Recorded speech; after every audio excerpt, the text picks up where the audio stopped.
My son and his wife locked my husband and me in the basement of our own home, shouting, "This is ours now." Sitting in the dampness, I heard my husband whisper, "Hush, they don't know what lies behind that wall." When they left, my husband moved a loose brick and showed me a secret he had kept for 39 years. Hello, dear listeners. Thank you for joining me today. Before I begin my story, I would be very happy if you subscribed to the channel and left a comment writing which state or country you are listening from. It always warms my heart to see how far our stories travel. Enjoy listening. This house knows how to breathe. I know the rhythm of its breath as well as my own. In the morning, when the first rays of the Georgia sun break through the old pecan trees in the garden, it takes a quiet, deep inhale, and dust motes dance in pillars of golden light. In the evening, it exhales, cooling down, and the old beams creak, as if sighing, settling in for the night. I have lived here for 40 years. I have grown into these walls, or perhaps they have grown into me. My father-in-law, Cornelius's father, a man with a steady gaze and a wide soul, built this house. He built it not as a vacation home, but as a legacy, a place where his grandchildren and great-grandchildren would laugh, a place of strength. This morning I was making soup as usual, simple chicken broth with dumplings, the way my grandmother taught me. Cornelius eats almost nothing lately, but the aroma of chicken broth is so familiar, so like home, that it sometimes sparks a flicker of interest in him. I was cutting carrots into tiny, almost jewel-like cubes and remembering how I taught Travante, our son, to do this. He was little, standing on a stool next to me, his chubby fingers clutching a safety knife. "Mama, I'm a chef," he would shout, and we would both laugh. That laughter still lives in the grain of the kitchen table. "That tasteless slop again, Miss Idella?" The voice of Kessia, Travante's wife, burst into my memories like a draft in a warm room. "We talked about this yesterday. The internet has a million recipes. Broccoli cream soup, gazpacho. Can't you master something new? It's for Travante. He needs proper nutrition." She stood leaning against the doorframe in her ecru silk robe, arms crossed over her chest. She never called me Mom, only Ms. Idella, with a cold politeness that was worse than outright rudeness. I didn't turn around. I just kept stirring the broth. "Your husband loves this soup," I answered quietly. "And his father loves it. Father doesn't understand anything anymore," she cut in. "But Travante deserves better. They have been living with us for 3 years, ever since Cornelius had his first stroke. At first, it seemed right. Family should be together, especially in hard times. I gave them the entire second floor, the master suite with the balcony overlooking the garden. Cornelius and I moved downstairs to his former study so he wouldn't have to climb the stairs. Gradually, their things, their habits, their smells, Kessia's sharp perfume, Travante's tart cologne, began to displace the air of this house. Last week, she moved grandfather's armchair without asking, the one with the worn armrests where my father-in-law used to read the Savannah Tribune. She shoved it into the darkest corner and hoisted some soulless white contraption of metal and leather into its place. "It doesn't fit the modern interior," she threw over her shoulder at me. I said nothing then. I just went downstairs at night when everyone was asleep and stroked the old cracked leather of the chair the way one pets a faithful old dog. I remember how Travante used to fall asleep in it in his grandfather's arms, how I sat in it myself while pregnant, reading history books, dreaming of returning to my work at the archives when my son grew up a bit. But he kept growing. And then came Cornelius with his career, demanding constant attention, and my dream quietly gathered dust like old tomes in the attic. Cornelius lay in the study, staring at the ceiling. His body had weakened, but his mind sometimes flared with its former clarity, like an ember in a dying fire. I walked over, sat down next to him, and took his hand. His skin was dry and thin, like parchment. "How are you, my love?" I whispered. He slowly turned his head, his eyes focused on me. "They are noisy," he exhaled. Yes, they were always noisy. Their voices, their arguments about money, their loud laughter, All of it was alien to the quiet, grounded life of our home. Travante came down for lunch. He didn't say hello, sat at the table, and immediately stared at his phone. I placed a bowl of soup in front of him. He pushed it away. "Ma, we need to talk. Seriously." Kessia instantly materialized next to him, sitting opposite, folding her hands on the table. In her eyes was that predatory glint I had learned to recognize. It meant they were plotting something. "We've been thinking, with the inheritance and all these complications, bureaucracy," Travante began, not taking his eyes off the screen. "Father is in such a state. To avoid problems later, you should sign the house over to me now. A deed of gift. It's just a formality to simplify everything." My chest went cold, not from the words themselves, but from the casualness with which they were spoken, as if he were asking me to pass the salt. "No," I said. My voice didn't tremble. "This house belongs to your father and me. As long as we are alive, everything stays as it is." "So you don't want to simplify things?" Kessia leaned forward. "You want your only son to run around government offices later, gathering certificates when, well, you understand." "I understand everything," I replied, looking her straight in the eyes, "and that is exactly why the answer is no." Travante finally raised his head. There was no filial love in his gaze, only cold, angry irritation, as if I were not his mother, but an annoying obstacle in his path. "I don't understand what the problem is. We live here. We take care of Father." "You live in my house," I corrected him. "I take care of Father."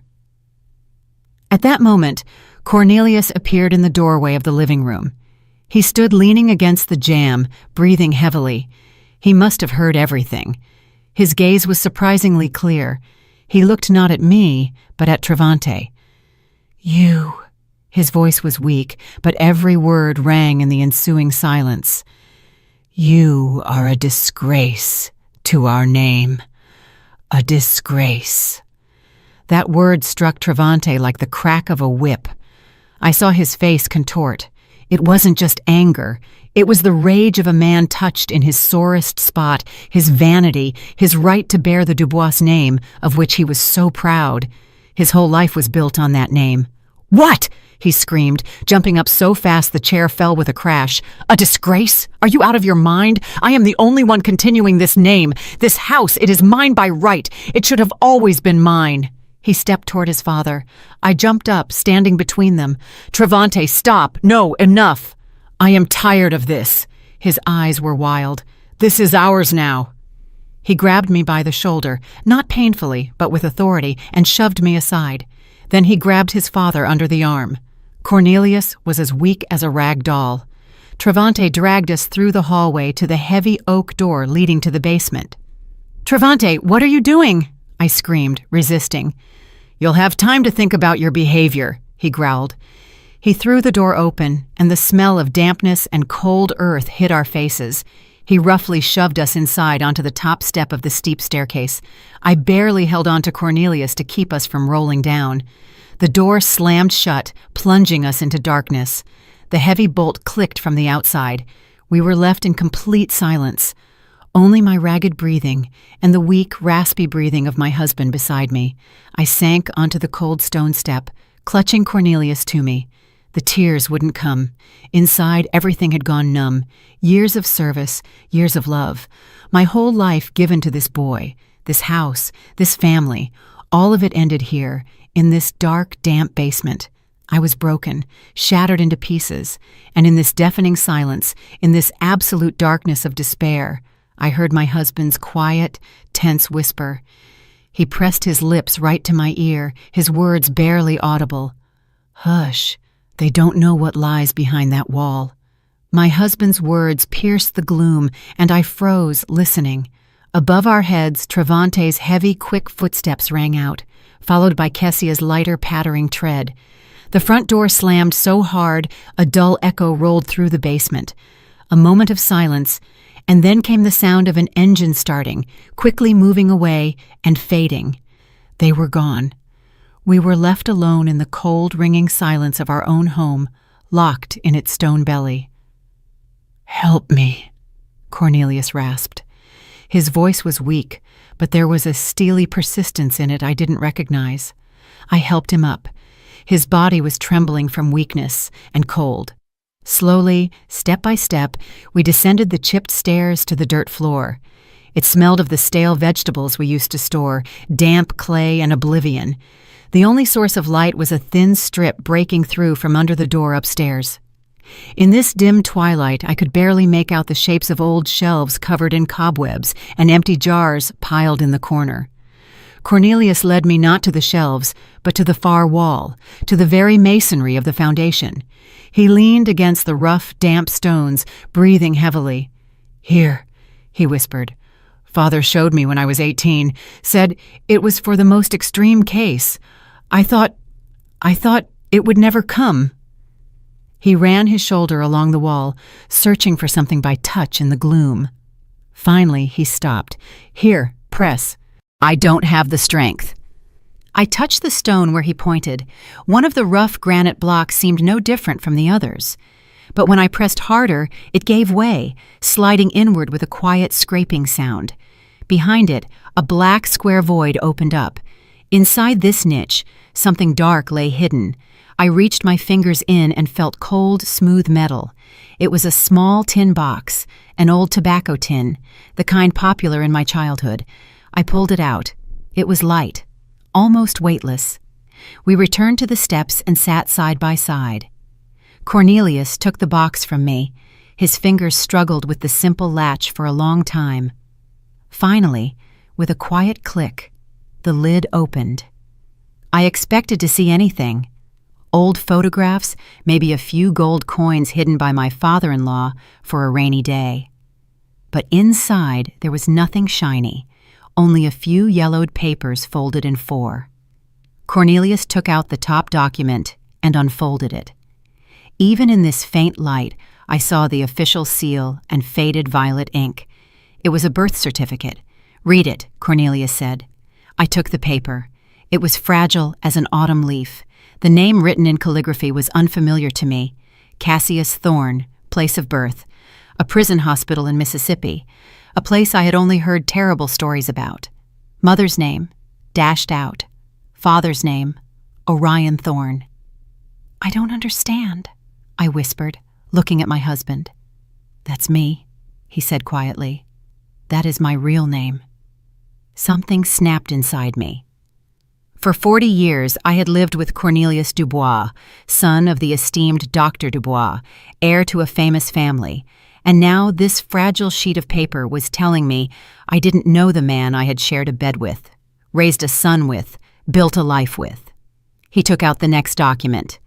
An adoption decree. Cassius Thorne adopted by citizen Dubois, Langston James. The new son is assigned the surname Dubois and the name Cornelius. Everything was certified with dry official stamps. The last item in the box wasn't an official paper, but a letter written in the familiar, confident handwriting of my father-in-law. Cornelius handed it to me. "Son," I read mentally, struggling to make out the words in the dark. "If you are reading this, it means dark times have come, and I am likely gone. I never told you the whole truth, fearing it would break your life. Your father, Orion Thorne, was a brilliant scientist, an honest and brave man. But in our country, honesty and courage often become a crime. He was slandered, labeled a threat to national security, a traitor, and he perished in prison. I was his friend and colleague. I promised him I wouldn't let his son be lost. I adopted you, gave you my name, my family, to protect you, to erase the brand of a traitor's son. Live with dignity, Cornelius. Wear the Dubois name with honor. But never forget whose blood flows in your veins, the blood of a brave man." I read to the end and slowly folded the letter. The cold that had started in the basement was now coming from within. It chilled me to the bone. All these years Cornelius lived with this secret. He feared the shadow of the past. He protected a name that wasn't his by birthright. And Travante, our son, he built his whole life, his entire pride, on this name. He boasted of his grandfather the doctor, his pedigree, his heritage, a heritage that didn't exist by blood. All the pain, all the humiliation of the last few years, all the insults I had swallowed like bitter medicine, all of it suddenly compressed into a single point in my chest. But it didn't explode in a scream or tears. It froze, turning into an icy, perfectly clear crystal. And in its cold facets, I saw everything with dazzling clarity. I was an archivist. I worked with documents, with facts, with histories people tried to forget or rewrite. I knew the value of truth locked in yellowed paper. And what I held now wasn't just a family secret. It was a weapon. It was power, absolute, undeniable power. We sat in the dark for 2, maybe 3 hours. Time lost its flow. Cornelius dozed off, leaning his head on my shoulder, exhausted by the tension. I sat motionless, staring into the darkness, and my mind, for the first time in years, worked precisely and silently, like a well-oiled machine. A plan formed itself, logical and cold. Finally, noise was heard upstairs. The bolt was slid back with a sharp scrape. The door flew open, and bright light hit my eyes. Travante stood on the threshold. His face was smug. "Well, have you thought it over?" he asked with a sneer. "Father, do you feel bad? Should I call a nurse?" He was clearly playing at magnanimity. It was part of his game. "Yes," I said, rising. My voice sounded steady and calm, surprising even myself. "He needs care. Give me the phone. I'll make a call." He was momentarily confused by my submission, but then smirked, handing me his mobile. "Here, 1 call to arrange a nurse, and no funny business." I took the device. Its warmth contrasted with the cold of my fingers. I didn't search for a number in the contact list. I knew it by heart. A few years ago, I had read an article in Essence magazine about a female attorney specializing in complex family cases and inheritance. She was described as a brilliant and uncompromising specialist. I memorized her name just because, just in case. As it turned out, not in vain. I calmly dialed the number. Travante looked down at me, expecting to hear my conversation with some caregiving service. A crisp female voice answered the phone. "Veda Sterling, speaking." "Ms. Sterling, good afternoon," I said, just as evenly and clearly. "My name is Idella Dubois. I urgently need your help." I arranged a meeting with Veda Sterling and, without changing my expression, handed the phone back to my son. He took it with lazy curiosity, scrolling the screen to check who I had called. The number was unfamiliar, without a name. He apparently decided it was a care agency, and complete satisfaction reflected on his face. He had won. The old mother was broken and submitted. "Good girl," he tossed out, more to himself than to me. A sensible decision. "Come on, Kessia, let's help Father up. It's not fitting for him to sit on the steps." They helped Cornelius to his room with that exaggerated, showy care that hurts the eyes with its falseness. They tucked him into bed, adjusted the blanket. Kessia even brought a glass of water. They were acting out a play of magnanimous victors, and I was their main audience. I watched silently, and they mistook my silence for capitulation. That was their first and main mistake. In the following days, a strange, unnatural silence reigned in the house. I performed my duties with mechanical precision, cooking broths for Cornelius, cleaning rooms, doing laundry. I moved through the house like a ghost, a shadow of myself, and this suited them perfectly. They stopped noticing me, the way one notices old furniture. I became part of the interior, convenient and mute, and this gave me what I didn't have before, the opportunity to listen and see. They stopped hiding. They decided they could talk about everything in front of me. After all, a broken spirit is incapable of resistance. One morning at breakfast, while I was silently serving biscuits, Kessia, flipping through some glossy magazine, said to Travante, "Honey, I've been thinking. That wall between the living room and Father's study, it's not load-bearing. If we tear it down, we'll get a huge space, a studio. We can put a white marble bar counter right here." I froze for a moment with the skillet. The wall she wanted to demolish. My father-in-law's desk stood against that wall, where he wrote his last medical journals. Against that wall, Cornelius taught little Travante to write his first letters. There, on the wallpaper, if you looked closely, you could still make out a faint pencil mark. Our son's height at 5 years old. She spoke of it as if it were just an annoying hindrance on the way to a bar counter. "Great idea," Travante responded, not looking up from his coffee. "The study will be free soon anyway, and the library? Well, the books can be sold for scrap or recycled. Who reads them nowadays? Recycled. Books my father-in-law collected all his life. Rare editions on Black history, leather-bound volumes with gold embossing, books signed by the great minds of the Harlem Renaissance. Recycled." I placed the plate of biscuits on the table. My movements were fluid. Not a muscle on my face twitched, but inside me, something cracked and broke off. The last shard of maternal illusion that there was still something left in my son of the boy who listened with delight as his grandfather read aloud to him. They saw my calmness and mistook it for apathy, for senile detachment. They didn't understand that this was the calmness of a surgeon studying the chart of a diseased organ with cold attention before picking up a scalpel. Every word, every gesture was for me a symptom of a disease, their disease, the name of which was greed and vanity. The apotheosis of their delusion came on Tuesday evening. They approached me as I sat by Cornelius's bed, reading old poems to him aloud. They entered with the same serious, concerned faces one wears when visiting the hopelessly ill. "Mom!" Travante began in a tone full of fake sympathy. "Kessia and I have discussed everything. We understand how hard it is for you. All these worries, the house, father. You've laid your whole life down for us. You deserve a rest." Kessia immediately chimed in, placing her manicured hand on my shoulder. The touch was light, but I felt the cold seep under my skin. "We found a wonderful place for you, Ms. Idella, a senior living community, not some nursing home. No, an elite establishment. Just outside Atlanta, pine forest, a pond, 4 meals a day, medical care 24/7. You'll have your own cozy room. You'll be able to walk, read, socialize with people your age. We'll visit you on weekends." They looked at me, expecting gratitude. They sincerely believed they were doing me a favor.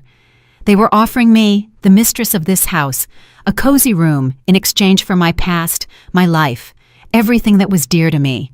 They were proposing to tear me from the soil I had rooted into and transplant me into a government-issue pot so I would quietly wither there, not hindering them from building their life on the bones of mine. I raised my eyes to them. I looked at Travante, at his face so like my father's, and at the same time so alien. I searched in him for at least something, a shadow of doubt, a spark of shame, but found none. There was only confidence in his own righteousness and slight annoyance that he had to waste time on these sentiments. At that moment, the last drop of my maternal love died. It didn't evaporate in anger, didn't drown in tears. It simply ceased to be. As if a spring snapped in an old clock and the pendulum, swinging for 40 years, stopped forever. I looked at this man and saw before me not a son, but a stranger, a calculating, cruel stranger with my eyes. And this realization brought not pain, but a strange, cold liberation. I owed him nothing anymore, neither love nor forgiveness nor pity. "That is a very generous offer," I said quietly. My voice sounded hollow but steady. "I need to think." Of course, think about it," Travante rejoiced, clearly pleased the scene had passed without tears or reproaches.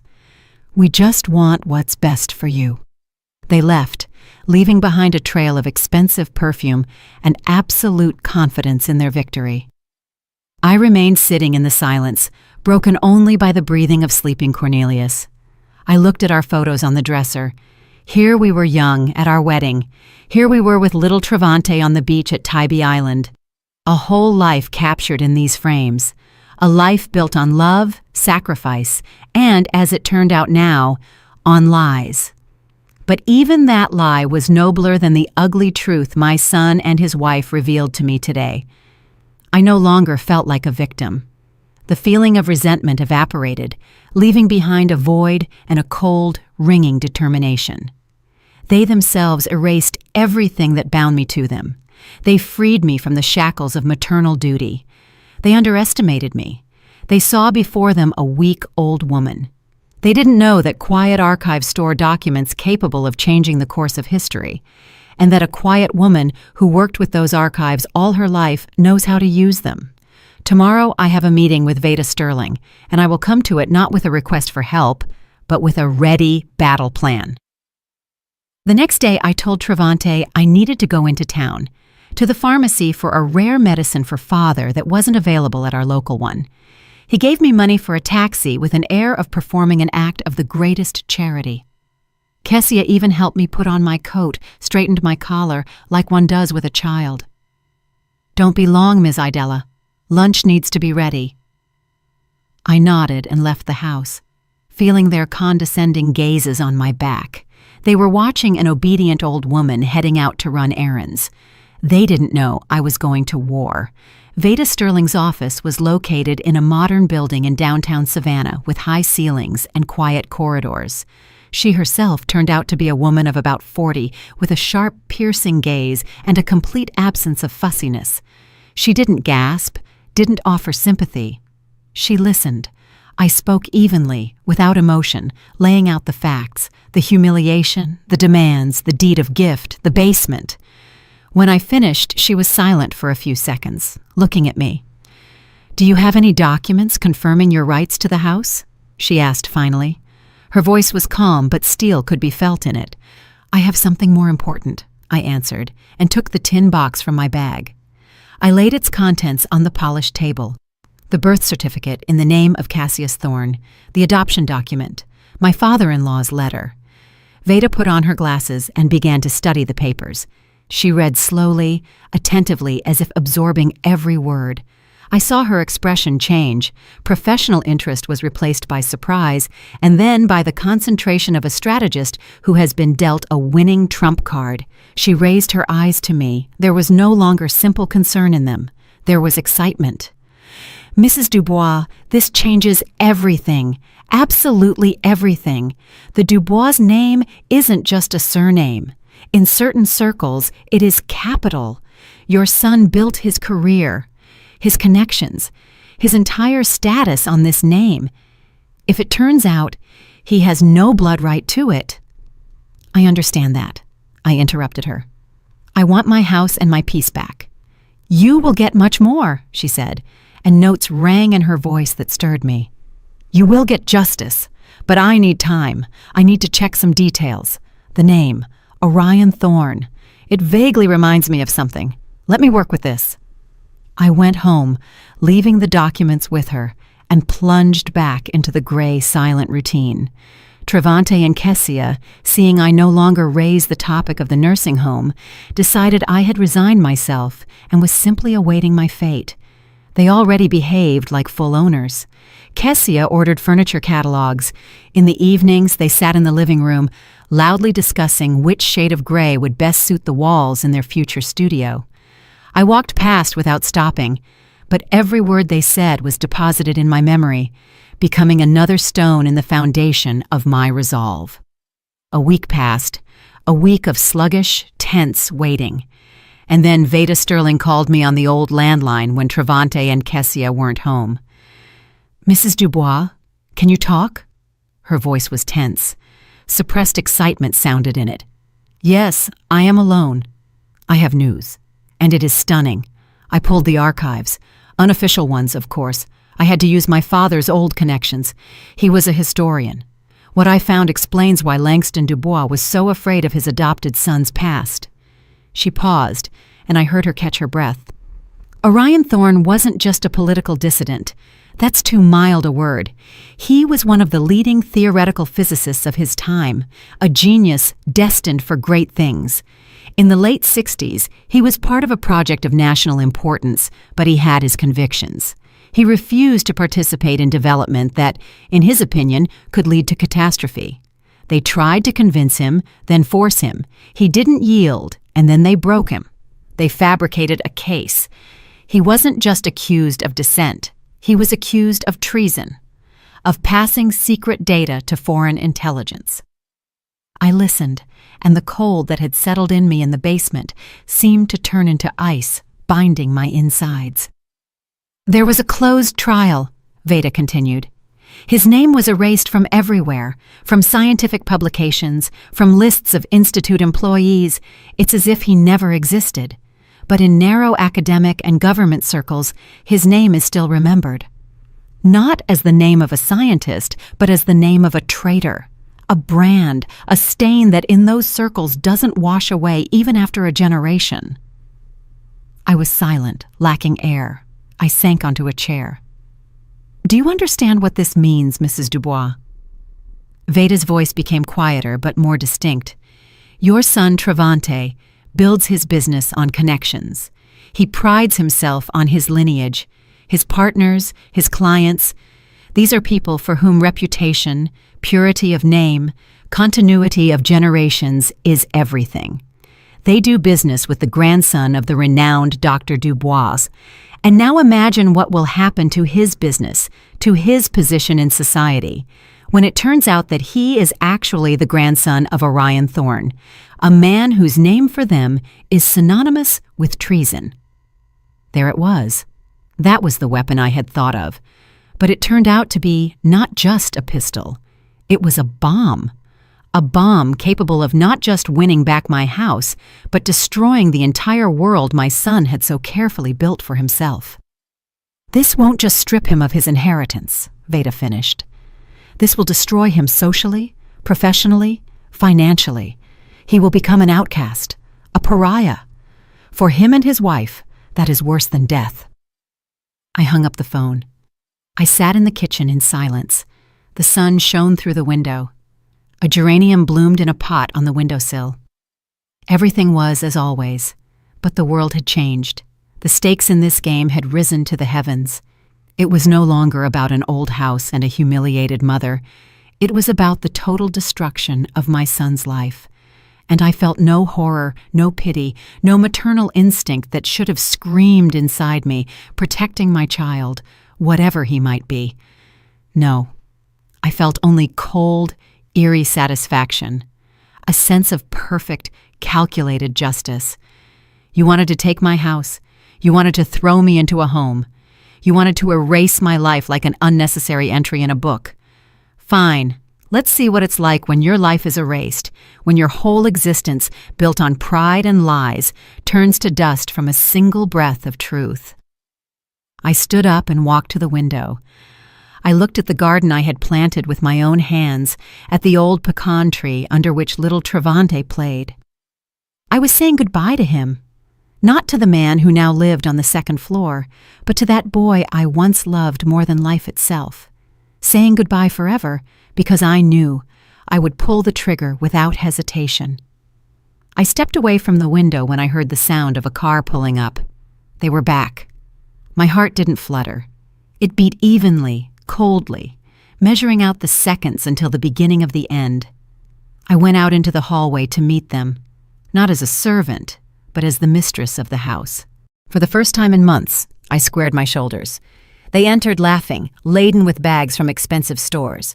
Kessia held a roll of wallpaper samples. They were in a great mood. "Ms. Idella, you're here," Kessia tossed out, not looking at me. "Travante, look, this pearl shade will look perfect in the foyer." They didn't even notice how I had changed. They were too absorbed in themselves, in their future, which they had already planned within the walls of my house. 2 days later, on Saturday morning, the doorbell rang. Travante went to open it, grumbling discontentedly about visits without warning. I waited in the living room. I knew who it was. Veda Sterling stood on the threshold. She was dressed in a sharp, dark suit. In her hands was a thin leather briefcase. Behind her stood an official-looking man, a courier from a legal firm. "Dubois Travante Cornelius?" Veda asked in an even, businesslike tone. "Yes, and who are you?" Travante measured her with an appraising look. "My name is Veda Sterling. I represent the interests of the owner of this house, Idella Dubois. This is for you." She handed him a thick envelope. Travante took it confusedly. He looked at me, then back at Veda. His face expressed complete bewilderment. "Owner? What owner? This is my family's house." "I would ask you to familiarize yourself with the document," Veda replied coldly. Kessia came out of her room, attracted by the voices. Seeing the strange woman, she frowned. Travante tore open the envelope with irritation. He began to read, and I saw the color slowly drain from his face. First bewilderment was replaced by anger, and then he laughed, loudly, hysterically. "Eviction?" he laughed. "Mama, is this your joke? You hired this actress to scare us? This is just ridiculous." Kessia snatched the paper from him, ran her eyes over it. Her face also twisted into a contemptuous sneer. "Ms. Idella, we thought you had fallen into apathy, but you, it turns out, decided to play drama. Very cute, but we don't have time for this." She turned to Veda. "Miss, I'm afraid my mother-in-law has misled you. She is an elderly person, a bit out of her mind. Here." With a triumphant air, she walked to the credenza, took a folder from a drawer, and pulled a document out of it. "Here is the real document, the deed of gift. The house belongs to my husband, Travante Dubois, so you can use your papers as you see fit." She handed the document to Veda. Veda took it without even glancing at me. She held the paper up to the light, studied it carefully. I saw her calm, focused face. "Interesting document," she said finally, returning it to Kessia. "Especially interesting is Mrs. Dubois' signature, so fresh, and the notary's seal. I know this notary, Mr. Henderson. It is a great pity that he passed away 2 years ago. It must have been a very complex document if he had to notarize it from the other side." A ringing silence hung in the room. The laughter froze on Travante's lips. Kessia looked at Veda. Her face went white as a sheet. "What? What are you talking about?" she stammered. "I am talking about the fact that this paper is a clumsy, very clumsy forgery," Veda continued calmly, looking straight into Kessia's eyes. "Forensics will prove this in one day, and then we will be talking not about eviction, but about grand larceny and fraud. That is a felony, several years in prison." Travante stepped forward. His face was crimson with rage. "Who are you to threaten us in our own house?" "I am a lawyer, and I do not threaten. I inform of consequences. The house, as I already said, belongs to my client. This is confirmed by the will of her late father-in-law, Langston Dubois, the original of which I have. It clearly states that the sole heir to all his property is his daughter-in-law, Idella Dubois, in gratitude for her care of the family. Your father, Cornelius, was aware of this and never contested his father's will." She pronounced the word father with a barely perceptible pause. It was the first prick. Travante and Kessia exchanged glances. In their eyes, for the first time, I saw not anger, not contempt, but fear, real animal fear of a beast cornered. They realized this wasn't senile dementia. This wasn't the impulsive act of an offended woman. This was a well-planned attack. "We will contest it," Travante shouted. "We will prove she is incompetent, that you tricked her. I am the only Dubois, the direct heir. I have a right to this house." Veda Sterling nodded slowly, as if she expected exactly these words. She took a step forward. Her voice became quieter, almost confidential, but all the more ominous for it. "You can certainly try. Court proceedings, contesting the will. But keep in mind, Mr. Dubois, to contest Langston Dubois's will, you will first have to prove to the court that you have a legal right to it, that you, as you put it, are a direct heir, and for that—" She paused again, letting every word soak into the air. "It will require a full and public clarification of the Dubois family genealogy, with all necessary genealogical examinations and the unearthing of archival documents to establish, so to speak, the purity of the family line." She fell silent, and in that silence I heard my own heart beating loudly. She didn't say anything directly. She didn't mention the name Thorne. She didn't speak of treason. She just threw that phrase onto the table, full and public clarification of genealogy, and that phrase exploded in the room like a silent bomb. Kessia swayed and grabbed the back of a chair. Her face expressed horror and complete lack of understanding. But Travante understood everything. He didn't know the details. He didn't know the whole truth. But he heard in Veda's words a threat aimed at the very heart of his world, at the foundation of his identity. He paled so much his lips turned blue. They looked at me, at the quiet, gray-haired woman who had stood silently by the fireplace all this time. And in their eyes, I finally saw what I had been waiting for. Not just fear, but realization. Realization that the old woman they had written off, whom they had locked in the basement, whom they were going to ship off to finish her days in a home, held the threads of their fates in her hands, and she was ready to cut them. Veda Sterling nodded to me, turned, and walked out. The courier followed her. The door closed with a quiet click that sounded like a gunshot in the deafening silence. We were left, the three of us, me, my son, and his wife. The air in the room thickened, became heavy. It was hard to inhale. Travante was the first to recover. His initial shock was replaced by rage, dark, animalistic, sweeping away everything in its path. "What was that?" he screamed, turning to me. His face contorted, became alien, vicious. "What have you done? You decided to destroy your own family? You conspired with that shark to throw us onto the street?" He advanced on me, and for a moment I saw in his eyes the same madness as on that day he pushed us into the basement. But there was no fear in me. I stood motionless, looking him in the eyes. "You don't understand what you've gotten yourself into," Kessia chimed in. Her voice was breaking into a squeal. She paced the room like a bird in a cage. "Genealogy? What genealogy? What did she mean? Have you been hiding something from us? Some shameful secrets?" They screamed, accused, threatened, said they would put me in a mental institution, prove my insanity, that I would disgrace the Dubois' name. They threw words like stones, trying to breach my silence, to force me to be afraid, to retreat. But their stones bounced off my calm confidence like peas off a stone wall. I remained silent and watched. I let their fury burn out, turn to ash. And when the stream of threats ran dry, when they fell silent, breathing heavily, exhausted by their own anger, tactics changed. They saw that I could not be taken by shouting and force, and then they decided to press on other strings, on those which they thought still resonated in my soul. Kessia was the first to sink into a chair and cover her face. Her shoulders shook in soundless sobs. It was an act, I knew, but a skillful one. "Ms. Idella, Mama," she sobbed. "How can this be? We are family. We love you. We wanted what was best. We thought about your future, your peace of mind. Yes, maybe we were wrong, we got heated, but is it worth destroying everything over this?" Travante walked over and squatted in front of me. He tried to take my elbow, but I pulled away slightly, and he removed his hand. He looked up at me. There was no more rage in his eyes. Now feigned grief and filial hurt splashed there.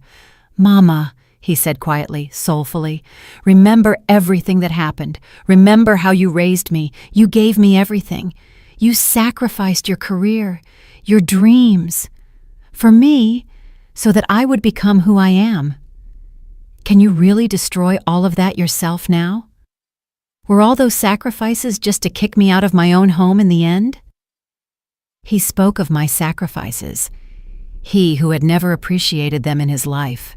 He who took them for granted. Now he pulled them out like an old dusty banner, trying to hide behind it. "I am your son, Mama."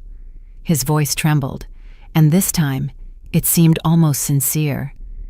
"Fear is a good actor. Your only blood, your continuation. Everything I do for the future of our family, our name, so that the Dubois name sounds even louder. That is your honor, too. Father's honor, grandfather's honor." He spoke, and I looked at him. And for the first time in all this time, I felt something other than cold anger and determination. It was pity. Deep, piercing, almost unbearable pity. Not for my son, but for this man sitting at my feet. for a man whose life turned out to be a house of cards built on the sand of someone else's surname. He clung so desperately to this name, to this myth, because he had nothing else. Without the Dubois name, he was a nobody. He waited for an answer. He waited for tears, reproaches, maybe even forgiveness. He waited for the maternal heart to falter. But it was silent.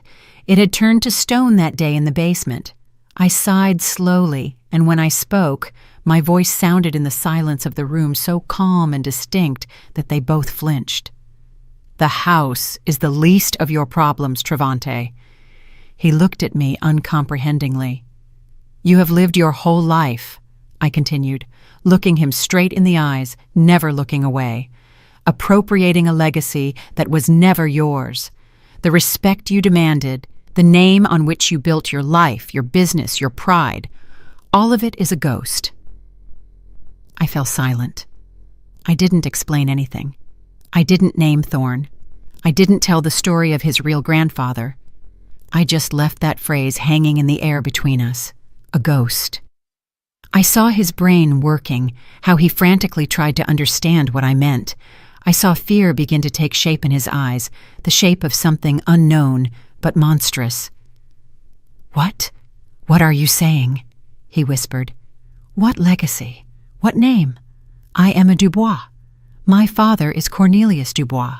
My grandfather is Langston Dubois." "Your grandfather Langston Dubois was a great man," I said quietly, "and very noble. He gave your father his name to save him. And you turned that name into a commodity, a shield for your vanity, and you disgraced it. Father was right."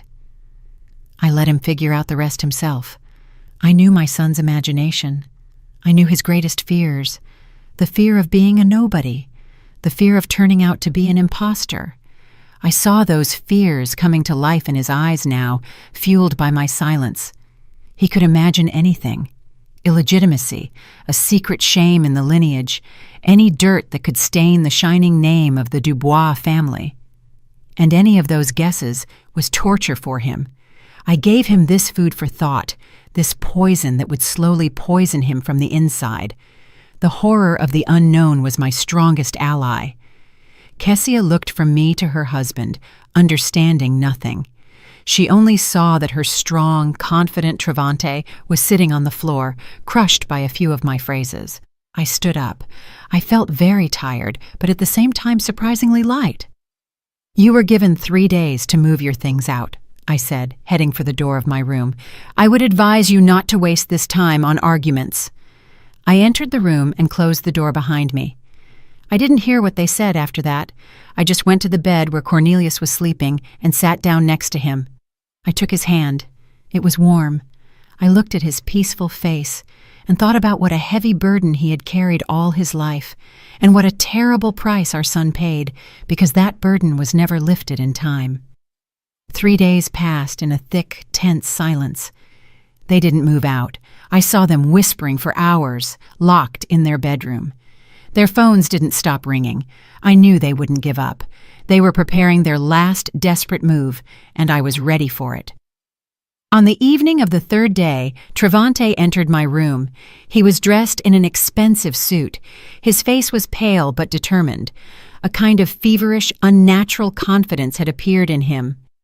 "Tomorrow at 11 a.m. at our townhouse," he said in a clipped voice. "Family council. Everyone will be there. Uncle Peter, Aunt Vera, my main business partners. You must be there, and bring your lawyer too. Let's see who wins." He turned and left without waiting for an answer. It was a challenge, their final gambit. They decided to move the battlefield to their territory, surround themselves with allies, and crush me with public opinion. They were going to stage a show trial where I would be the accused, out of my mind. A vengeful old woman who had fallen under the influence of a predatory lawyer. They wanted to declare me incompetent and thus take control of both me and the house. It was a smart move. But they underestimated me again. The next day, precisely at 11 Veda Sterling and I entered the living room of their city apartment. It was a huge, faceless space furnished with expensive but cold furniture. And it was full of people. Our relatives were here, whom I hadn't seen for several years. Cornelius's cousin Peter, an important city official, his wife Vera, draped in pearls. There were also people unfamiliar to me with hard business faces, obviously those very partners whose opinion Travante valued so much. Travante and Kessia stood in the center as masters of the situation. Kessia was pouring water into glasses, portraying the gracious hostess. Travante carried himself with that emphasized solidity that was supposed to inspire trust. When we entered, all conversation ceased, all eyes turned to me. I felt their curiosity, judgment, pity. To them, I was the cause of an awkward family drama. Veda and I sat on the offered chairs a little to the side. I was silent. My heart beat evenly. I felt no fear. I felt at home, in my archive, before laying out old documents on the table to restore the truth. Travante began to speak. His voice was full of sorrow and nobility.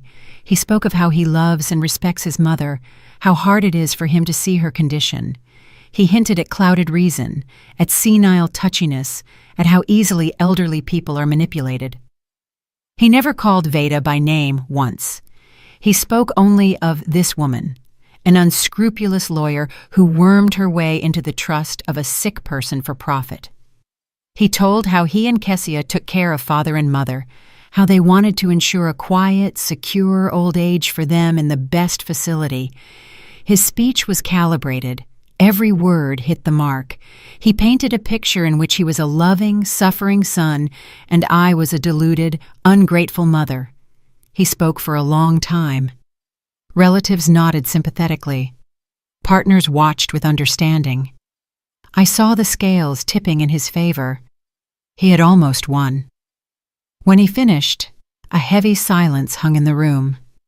Travante looked at me with poorly concealed triumph. "That is essentially everything," he said, spreading his hands. "We only want to protect Mom from herself and from outside influence. We are talking about conservatorship, otherwise she will do foolish things, deprive herself and father of a roof over their heads." Then Veda stood up. She didn't argue or make excuses. She calmly walked to the table in the center of the room. "Everything Mr. Dubois said is very touching," she began in an even voice. "But let's move from emotions to facts. Facts are stubborn things. Mr. Dubois claims he is acting in his mother's interests, fearing she will lose the house. But here's a document." She took a copy of the forged deed from her briefcase and placed it on the table. The document which Mr. Dubois and his wife presented as the basis of their rights to the house. A document according to which Mrs. Dubois has already lost her home. She paused. "And here," she placed another sheet next to it, "is the conclusion of a handwriting analysis confirming the signature is forged, and a certificate from the archives of the notary chamber stating that the notary who allegedly certified this paper died 2 years before it was signed." A murmur ran through the room. Uncle Peter frowned, took off his glasses. Travante's partners exchanged glances. The picture of the loving son began to crack. "These are all insinuations," Travante shouted, but there was no longer confidence in his voice.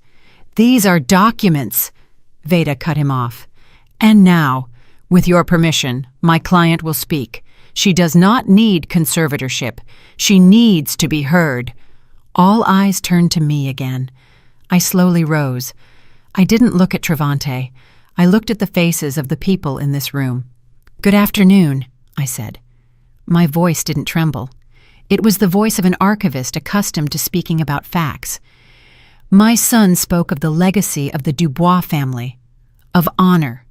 I dedicated my entire life to serving this family and preserving its history. Therefore, allow me to clarify. I took another folder from my bag. Legacy is not just a house and money. It is primarily memory and truth. Here. I placed my father-in-law's letter on the table. This is a letter from my father-in-law, Langston Dubois, to his adopted son, my husband Cornelius. He writes about love, about duty, about nobility. He writes about how he saved an orphan boy by giving him his name. This is the true legacy of the Dubois family, love and self-sacrifice. I spoke calmly, laying out the history of my family before them like solitaire. I told them the truth, not all of it. I didn't name Orion Thorne. I didn't speak of treason. The honor of the family, even one like this, I didn't want to stain publicly. I simply said that Cornelius was an adopted son, the son of a repressed scientist whom Langston Dubois saved from the system, giving him his surname and his love. Langston left this house to me, I pointed to the copy of the will, because he believed I would preserve his spirit, the spirit of a family built not on blood, but on love. And my son, I looked at Travante for the first time, decided that his right to this house was based on a forged paper. I fell silent, and in that silence, everything became obvious. I didn't accuse. I simply juxtaposed two documents. On one side, a letter breathing love and nobility, the real history of the family. On the other, a fake deed, breathing greed and deceit. I contrasted genuine legacy with entitlement. It was the end. I saw it on their faces. Uncle Peter slowly stood up, walked to the table, took my father-in-law's letter, read it. Then he looked at Travante with such contempt that he shrank. The business partners silently rose from their seats and, without saying goodbye, headed for the exit. They wanted nothing to do with a man who not only turned out to be a fraudster, but wasn't a real Dubois. His main capital, his name, turned to dust before their eyes. Kessia stood clutching her husband's arm. Her face was gray with horror.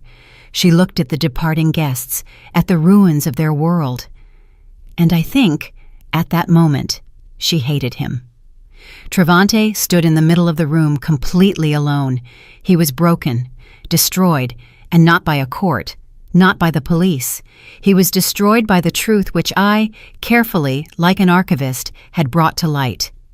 His final gambit turned into a public execution he had arranged for himself. He was exposed as a cruel, greedy impostor before everyone whose opinion was dearer to him than life. He was completely and finally broken. I turned, and looking at no one else, walked out of the room. Veda followed me. We silently went down to the street where the cool spring air waited for us. It had never seemed so fresh and clean to me. We didn't say a word to each other. Everything had already been said. 6 months have passed. Autumn has come into its own, painting the garden in gold and crimson. The house has become very quiet. This silence no longer depresses me. It was healing, like a cool compress on a wound. It was filled with light penetrating the washed windows, the smell of pecans, and the quiet ticking of the old clock in the living room.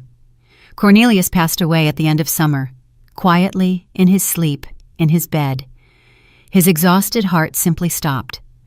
I held his hand until the very end. We didn't talk about Travante. We didn't talk about the past.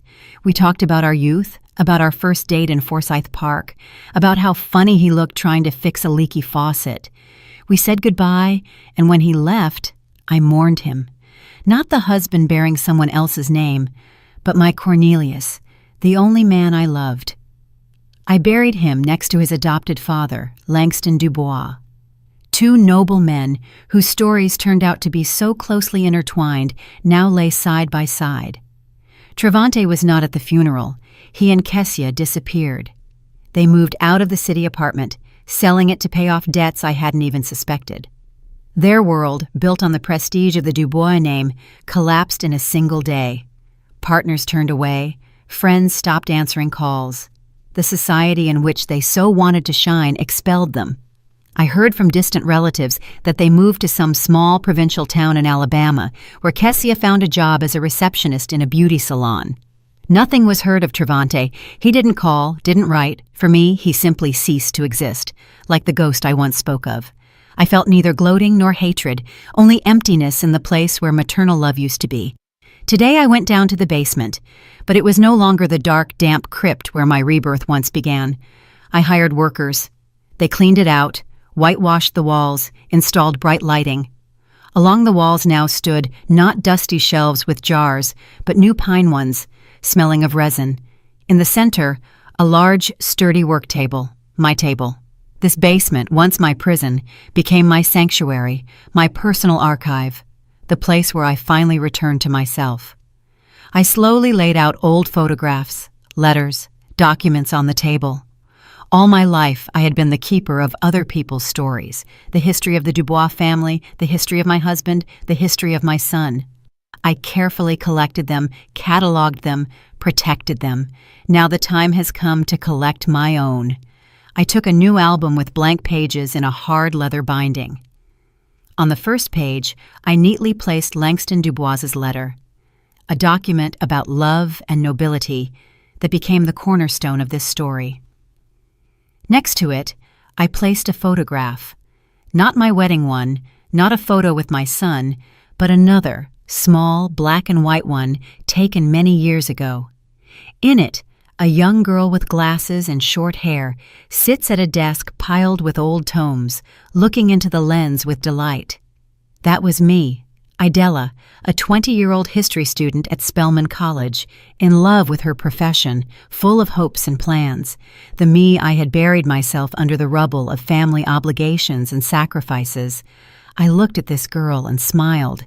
I had been walking back to her for so long, through 40 years of serving others, through betrayal and pain, through the cold of the basement. I finally found her. I was no longer just a keeper. I became an author. The author of my own story, in which I myself decided what was important and what needed to be left in the past. I didn't cross anything out of it. Neither the joy of motherhood nor the bitterness of disappointment. But now I placed the accents myself. I gave events the meaning I considered true. I finished my work and walked to the small high window of the basement, which the workers had cut through at my request. It looked straight out into the garden. From down here, the world looked different. I saw not the trunks of trees, but their roots going deep into the earth. I saw fallen leaves that would become soil for new life in the spring. I placed a cup of hot tea on the windowsill. The aroma of Earl Grey mixed with the smell of earth and wilting foliage. Steam from the cup rose to the glass, and the world outside the window became a little blurry, like an old watercolor. I took a sip. It was quiet in the house, quiet in my soul. For the first time in many, many years, I didn't feel like someone's wife, someone's mother, someone's daughter-in-law. I was simply Idella, a woman looking out the window of her house at her garden. A woman no longer defined by her past sacrifices, but defined by that calm, conscious future she built for herself. I was free, absolutely, completely, until my very last breath. Free. That is where my story comes to an end. Thank you for spending this time with me. If it resonated with your soul, please like and subscribe to the channel. Your feedback is the greatest support for me. I wish you peace in your heart and warmth in your soul. Until we meet again. Such a complicated but very deep story, dear listeners. A story about sacrifice, betrayal, and that terrible price one sometimes has to pay for one's own freedom and dignity. It makes you think about a lot, doesn't it? The main question left hanging in the air is the question of boundaries. Where is that line beyond which a mother's all-forgiveness ends and the fight for one's own life begins? Did Idella act correctly by destroying her own son's world, even in response to his monstrous cruelty? Was it an act of just retribution or cold, calculated revenge? Each of you, I am sure, has formed your own opinion. Perhaps someone will condemn Idella for her ruthlessness, and someone, on the contrary, will admire her strength and determination. Perhaps you still have questions about the fate of the characters, or some detail of the story sparked particular curiosity. Share your thoughts in the comments below this video. I am always incredibly interested to read your reasoning and see how differently the same story resonates in people's hearts. Your opinion is very important to us. If this story touched you, please don't forget to like and subscribe to our channel. Every like, every new subscriber is a huge support for us and an incentive to continue looking for and voicing new, no less exciting stories for you. It is important for us to know that our work finds a response. Did you like the story, and which city are you listening from? Let's meet in the comments. If you liked the story, you can support me by sending a super thanks so I can keep bringing more stories like this. Thank you so much for your sweet support. I'm looking forward to your comments on the story. On the screen, you can see 2 new life stories that I highly recommend. There's so much more on my channel. Don't forget to subscribe. See you in the next life story with love and respect.